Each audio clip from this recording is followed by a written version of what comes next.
Hi students, yesterday we studied about the failure of Rutherford's model. So first we do the quick reason of yesterday's topic. तो कल हमने पढ़ा था कि Rutherford का model है वो फेल हो गया था. वो किस वजह से फेल हुआ था? बिकॉज उसने अपने मॉडल को किसके साथ कंपेयर करा था? सोलर सिस्टम के साथ कंपेयर करा था, जिसमें उसने इलेक्ट्रॉन का मोशन प्लैनेट के साथ कंपेयर करा था और न्यूक्लियस को सन के साथ कंपेयर करा था. बट कहता सोलर सिस्टम और न्यूक्लियर मॉडल में क्या होता है, एक इंपॉर्टेंट डिफरेंस होता है. दैट इज कहता जो इलेक्ट्रॉन है, इलेक्ट्रॉन का मास क्या होता है, एक्सट्रीमली स्मॉल मास होता है, और जबकि उसके ऊपर क्या होता है, नेगेटिवली चार्ज प्रेजेंट होता है. कहता जबकि प्लैनेट्स का मास क्या होता है, लार्ज मास होता है और उसके ऊपर कोई भी चार्ज प्रेजेंट नहीं होता. वो किस नेचर के होते हैं, न्यूट्रल नेचर के होते हैं. कहता जिस वजह से प्लैनेट क्या करते हैं, वेल डिफाइंड सर्कुलर पाथ में रिवॉल्व करते हैं अराउंड द सन. बट कहता जो रदरफोर्ड का मॉडल है वो इलेक्ट्रोमैग्नेटिक प्रिंसिपल्स के अकॉर्डिंग क्या हो गया था, फेल हो गया था. और कहता इलेक्ट्रोमैग्नेटिक प्रिंसिपल के अकॉर्डिंग क्लार्क मैक्सवेल ने शो करा था कि जब कोई भी चार्ज बॉडी मूव करती है किसी अट्रैक्टिव फोर्स के इन्फ्लुएंस में, वो क्या करती रहती है, कॉन्टीन्यूसली एनर्जी को लूज करती रहती है in the form of electromagnetic radiations. Electromagnetic radiation की फॉर्म में वो एनर्जी को लूज करती रहती है. ऐसे कहता इलेक्ट्रॉन भी क्या है, एक चार्ज बॉडी है. जब वो न्यूक्लियस के अराउंड रिवॉल्व करेगी, न्यूक्लियस के ऊपर क्या चार्ज होता है, पॉजिटिव चार्ज होता है. कहता दैट मीन्स न्यूक्लियस क्या लगाएगा, इलेक्ट्रॉन की तरफ अट्रैक्टिव फोर्स लगाएगा, जिस वजह से कहता है जब इलेक्ट्रॉन रिवॉल्व करते हैं न्यूक्लियस के अराउंड तो इलेक्ट्रॉन भी क्या करते रहेंगे, एनर्जी को लूज करते रहेंगे. किस फॉर्म में एनर्जी को लूज करते हैं, रेडिएशंस को ओमिट करके एनर्जी को लूज करते हैं. एज ए रिजल्ट कहता अगर इलेक्ट्रॉन एनर्जी को लूज करेंगे तो हर एक टर्न में जब वो स्पाइरल पाथ को फॉलो करेंगे न्यूक्लियस के अराउंड रिवॉल्व होते होते हर एक टर्न में वो क्या होते रहेंगे, न्यूक्लियस के क्लोज आते रहते हैं. तो कहता है जिस वजह से ऑर्बिट का साइज छोटा होता रहता है एंड फाइनली क्या होता है, इलेक्ट्रॉन न्यूक्लियस के अंदर गिर जाता है. बट ऐसा कहता नहीं होता, बिकॉज जो एटम है, एटम का स्ट्रक्चर क्या होता है, स्टेबल होता है. कहता अगर ऐसा हुआ तो एटम की स्टेबिलिटी एक्सप्लेन नहीं हो पाई.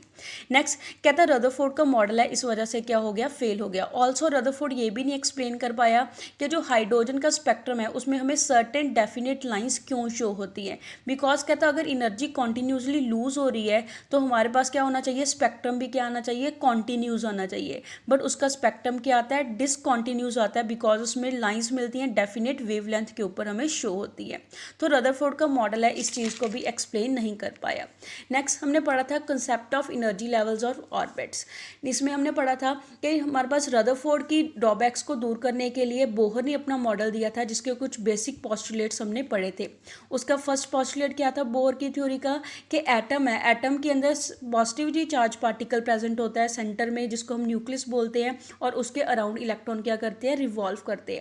कहता इलेक्ट्रॉन है वो रिवॉल्व किस में करेंगे, किसी सर्टेन सिलेक्टेड सर्कुलर पाथ में रिवॉल्व करते हैं जिनको हम क्या बोलते हैं, ऑर्बिट्स बोलते हैं. और उन ऑर्बिट्स की एनर्जी क्या होती है, फिक्स एनर्जी होती है, जिसको हम KLMN शेल के साथ डिनोट करते हैं. सेकेंड उसका पोस्टुलेट था, कहता जो एनर्जी है इन ऑर्बिट्स की वो टाइम के साथ चेंज नहीं होती. इन अदर वर्ड्स कहता जितने टाइम तक इलेक्ट्रॉन किसी पर्टिकुलर ऑर्बिट में प्रेजेंट होता है उतने टाइम तक ना ही वो एनर्जी को लूज करता है ना ही वो एनर्जी को गेन करता है. दैट मीन्स उसकी एनर्जी क्या होती है, फिक्स वैल्यू होती है, जिस वजह से एटम की स्टेबिलिटी क्या हो गई थी, एक्सप्लेन हो गई थी. नेक्स्ट पोस्टुलेट था, कहता सिर्फ वही ऑर्बिट्स परमिट होते हैं जिनका एंगुलर मोमेंटम किसके इक्वल होता है, होल नंबर मल्टीपल होता है h/2π के. बिकॉज कहता है जब सर्कुलर ऑर्बिट में इलेक्ट्रॉन रिवॉल्व करेंगे तो उसमें क्या आ जाएगा, एंगुलर मोमेंटम आ जाएगा. तो MVR, एंगुलर मोमेंटम का फॉर्मूला क्या होता है, MVR होता है. तो MVR किसके इक्वल हो जाएगा, NH/2π के इक्वल हो जाएगा. नेक्स्ट उसका लास्ट पोस्टुलेट था कि एनर्जी है वो एमिट या एब्जॉर्ब तभी होती है जब इलेक्ट्रॉन जंप करते हैं किसी एक एनर्जी लेवल से दूसरे एनर्जी लेवल में. कहता अगर हम एनर्जी उसको सप्लाई करें एटम को तो इलेक्ट्रॉन क्या करेगा, एनर्जी को एब्जॉर्ब करके लोअर से हायर लेवल में क्या हो जाता है, जंप हो जाता है. जिस वजह से जितनी अमाउंट ऑफ एनर्जी को वो एब्जॉर्ब करके ऊपर गया बट हायर स्टेट क्या होती है, अनस्टेबल होती है. अनस्टेबल होने की वजह से वो क्या करेगा, जितनी एनर्जी को एब्जॉर्ब करके हायर स्टेट में गया है उतनी एनर्जी को वापस लूज करके क्या आ जाता है, अपनी वापस लोअर स्टेट में आ जाता है, जिसको हम उसकी क्या बोलते हैं, ग्राउंड स्टेट बोलते हैं. नेक्स्ट क्या था कि कितनी अमाउंट ऑफ एनर्जी अमिट या एब्जॉर्ब हुई है इसके दौरान, वो किसके इक्वल आ जाएगी कि दोनों एनर्जी लेवल्स में कितना डिफरेंस होता है, that is E2 minus E1 के इक्वल आ जाती है। इन अदर वर्ड्स क्या था, एनर्जी या इलेक्ट्रॉन की वो धीरे धीरे जो कॉन्टिन्यूसली चेंज नहीं होती, बट वो क्या होती है एकदम से चेंज होती है, जब इलेक्ट्रॉन एकदम से एनर्जी को एब्जॉर्ब करके लोअर से हायर स्टेट में जाता है या फिर हायर से लोअर स्टेट में आता है, जिस वजह से जो एटम का स्पेक्ट्रा है वो क्या हो गया, डिसकॉन्टिन्यूटी उसकी एक्सप्लेन होगी। Now we come to our today's topic that is success of Bohr model, कि बोहर के मॉडल को सक्सेस किस किस चीज़ की वजह से मिली। सबसे पहला हमारे पास है Bohr model explain the stability of atom, के बोहर ने मॉडल ने एटम की स्टेबिलिटी को क्या कर दिया था, एक्सप्लेन कर दिया था। क्या था, बोहर के अकॉर्डिंग इलेक्ट्रॉन क्या करते हैं, रिवॉल्व करते हैं पर्टिकुलर ऑर्बिट में एंड वो एनर्जी को लूज नहीं करते हैं, जिस वजह से क्या था जो अमीशन ऑफ रेडिएशंस की हो रही है वो उसमें पॉसिबल नहीं होगी। जितने टाइम तक हमारे पास इलेक्ट्रॉन किसी एक एनर्जी लेवल में फिक्स है, उसमें एक एनर्जी लेवल में पड़ा है, उतने टाइम तक वो एनर्जी को लूज नहीं करता। दैट मीन्स उसमें इंस्टेबिलिटी का कोई कारण नहीं बचेगा। सेकेंड है हमारे पास क्या था, Bohr concept of atom explain successfully the atomic spectrum of hydrogen atom, के बोहर के कंसेप्ट ने जो हमारे पास हाइड्रोजन का स्पेक्ट्रम आता है उसको भी क्या कर दिया था, सक्सेसफुली एक्सप्लेन कर दिया था। जैसे क्या था, बोहर एटॉमिक मॉडल से ये क्लियर हो रहा है कि इलेक्ट्रॉन किसी डेफिनेट एनर्जी लेवल में क्या होता है, प्रेजेंट होता है। तो कहता है इलेक्ट्रॉन अगर प्रेजेंट होगा न्यूक्लियस के अराउंड, कहता है जितना पॉसिबल हो सके न्यूक्लियस के अराउंड हमारे पास प्रेजेंट है, तो उस मिनिमम पॉसिबल एनर्जी लेवल को हम क्या बोलते हैं, उसकी ग्राउंड स्टेट बोलते हैं। फॉर एग्जाम्पल कहता है जैसे हम हाइड्रोजन एटम की एग्जाम्पल ले लें, हाइड्रोजन में कितने नंबर ऑफ इलेक्ट्रॉन होते हैं, सिर्फ 1 नंबर ऑफ इलेक्ट्रॉन होता है। दैट मीन्स हाइड्रोजन में कितने नंबर ऑफ एनर्जी शेल होगा, 1 नंबर ऑफ एनर्जी शेल होगा, दैट इज K। तो जो एक इलेक्ट्रॉन है वो किस में पड़ा होगा, K शेल में पड़ा होगा, जो क्या रिप्रेजेंट करता है, उसके ग्राउंड स्टेट एनर्जी लेवल को रिप्रेजेंट करता है। नेक्स्ट कहता है जब हम उसको बाहर से क्योंकि बाहर के किसी सोर्स से एनर्जी को सप्लाई करते हैं तो वो क्या करेगा, एब्जॉर्ब कर लेता है किसी डेफिनेट अमाउंट ऑफ एनर्जी को और जंप कर जाता है अपनी ग्राउंड स्टेट से बाकी के एनर्जी लेवल में। जैसे हमने पढ़ा है कि उसमें सिर्फ K शेल प्रेजेंट है, बट K शेल में सिर्फ एक इलेक्ट्रॉन प्रेजेंट है, उसमें प्रेजेंट तो बाकी के शेल भी होते हैं बट वो क्या होते हैं, खाली होते हैं, बिकॉज उसमें कोई इलेक्ट्रॉन प्रेजेंट नहीं होता। तो जब हम उसको बाहर से एनर्जी को सप्लाई करते हैं तो अपने ग्राउंड स्टेट लेवल में एनर्जी को एब्जॉर्ब करके जो ऊपर वाले खाली के एनर्जी लेवल्स पड़े हैं उसमें क्या कर जाता है, जंप कर जाता है। कहता तो ऐसे हायर एनर्जी स्टेट को हम क्या बोलते हैं, एक्साइटेड स्टेट बोलते हैं। बट कहता जो एक्साइटेड स्टेट होती है वो क्या होती है, अनस्टेबल होती है एंड इलेक्ट्रॉन है तो वो क्या करेगा, अनस्टेबल होने की वजह से वापस अपनी ग्राउंड स्टेट में आने की कोशिश करता है। तो ग्राउंड स्टेट में कैसे आएगा, कहता जितनी एनर्जी को एब्जॉर्ब करके वो लोअर से हायर स्टेट में गया है उतनी एनर्जी को वापस लूज करके किस में आएगा, हायर से लोअर स्टेट में आता है। तो एनर्जी को लूज किस फॉर्म में करता है, क्वांटम की फॉर्म में लाइट को क्या कर देता है, अमिट कर देता है। क्वांटम किसके इक्वल होता है, जो दोनों एनर्जी लेवल में डिफरेंस होता है उतना उसका क्या होगा, क्वांटम होगा। कहता ये जो क्वांटम है, जो क्वांटम जो फोटोग्राफिक प्लेट के साथ स्ट्राइक करता है तो फोटोग्राफिक प्लेट के ऊपर अपना क्या छोड़ देता है, इंप्रेशन छोड़ देता है, जिसके ऊपर हमें डिफरेंट डिफरेंट वेवलेंथ की लाइन शो होती है। जैसे हम एग्जांपल ले ले, ग्राउंड स्टेट है जिसकी एनर्जी है हमारे पास E1 और एक्साइटेड स्टेट की एनर्जी है E2।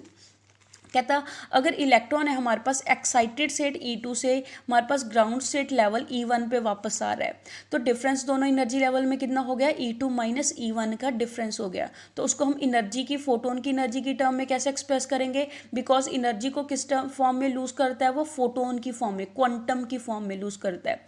तो हमारे पास दोनों एनर्जी लेवल का डिफरेंस किसके इक्वल आ जाएगा, फोटोन की एनर्जी के इक्वल आ जाएगा, दैट इज H न्यू के इक्वल आ जाएगा। तो यहाँ से हम फ्रीक्वेंसी को फाइंड आउट कर लेंगे। फ्रीक्वेंसी कितनी होगी हमारे पास इमिटेड रेडिएशन की, is equal to E2 minus E1 by H। Since कहता है जो E1 और E2 वैल्यू है वो क्या होती है, फिक्स वैल्यू होती है हर एक एटम के लिए। तो अगर E1 E2 की वैल्यू फिक्स होगी दैट मीन्स फ्रीक्वेंसी की वैल्यू भी क्या होगी, फिक्स वैल्यू होगी, बिकॉज फ्रीक्वेंसी भी किसके ऊपर डिपेंड करती है, एनर्जी के ऊपर डिपेंड करती है। कहते हैं जो फ्रीक्वेंसी है वो वेवलेंथ के साथ कैसे रिलेट करती है। फ्रीक्वेंसी क्या होती है, वेवलेंथ के इन्वर्सली प्रोपोर्शनल होती है। उसका फॉर्मूला क्या है, frequency is equal to C by lambda. यहाँ पे C क्या है, हमारे पास वेलोसिटी ऑफ लाइट है।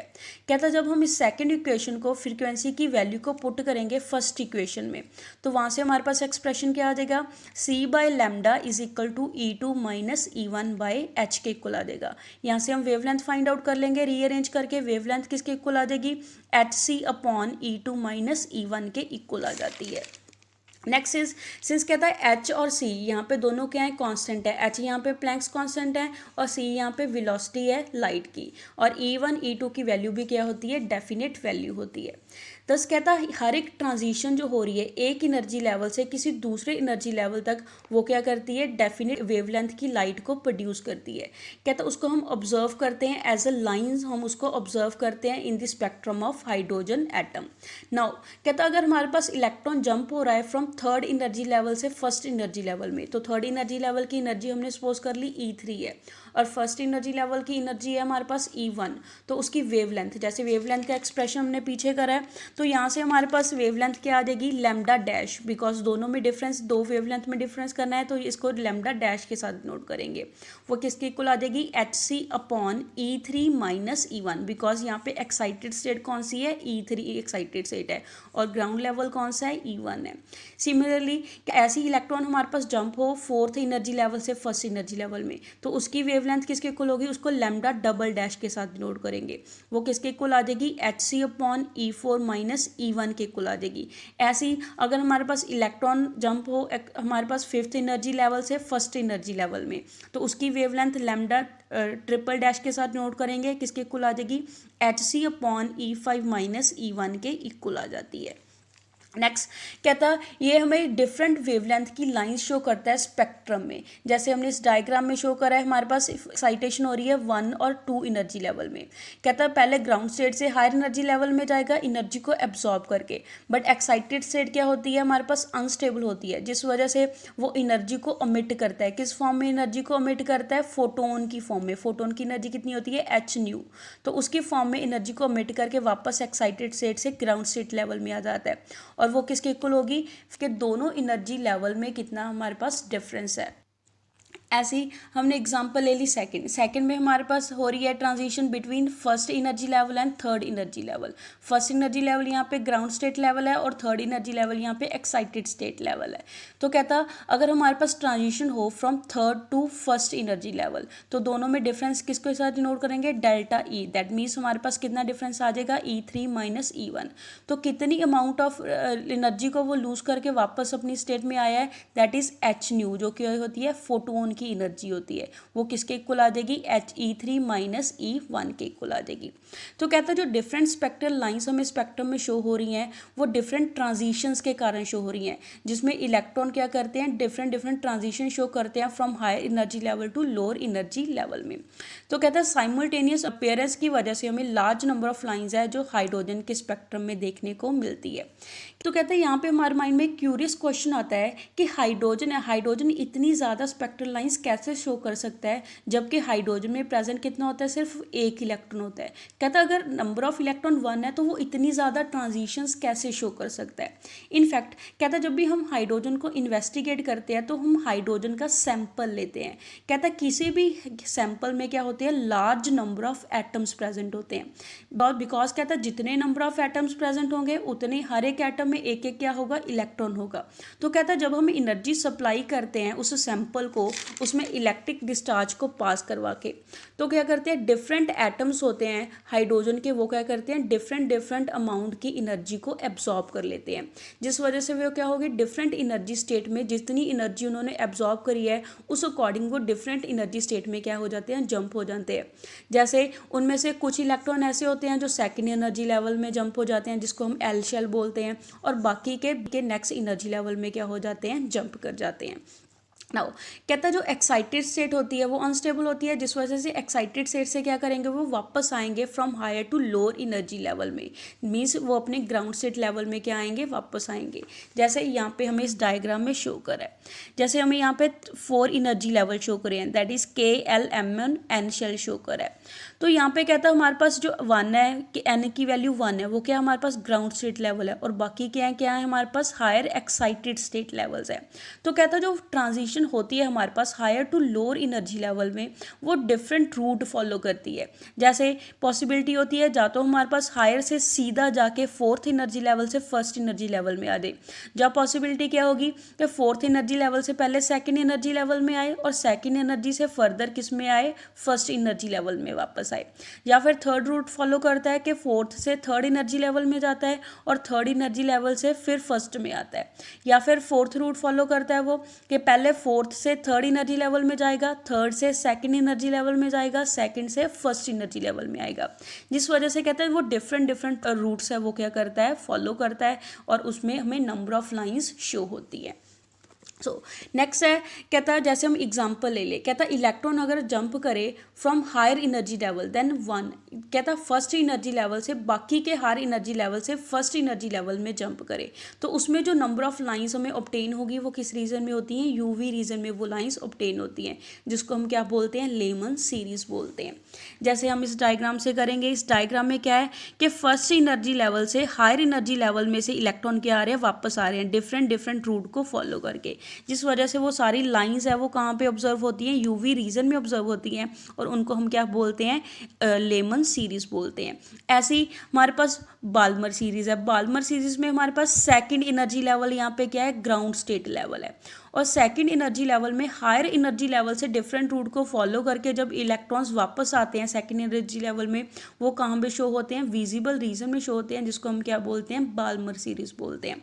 ऐसे पास्टन सीरीज के लिए ग्राउंड स्टेट लेवल क्या होता है, थर्ड एनर्जी शेल क्या होता है, ग्राउंड स्टेट होता है। तो थर्ड एनर्जी शेल में जब हायर एनर्जी लेवल से डिफरेंट रूट को फॉलो करके इलेक्ट्रॉन ट्रांजिशन होती है तो उस कहाँ पे शो होगी, हमें इंफ्रारेड रीजन में शो होगी।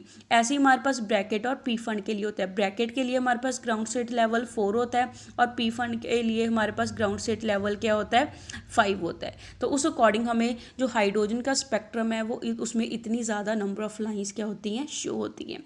So that's all for today, stay home, stay safe, thank you.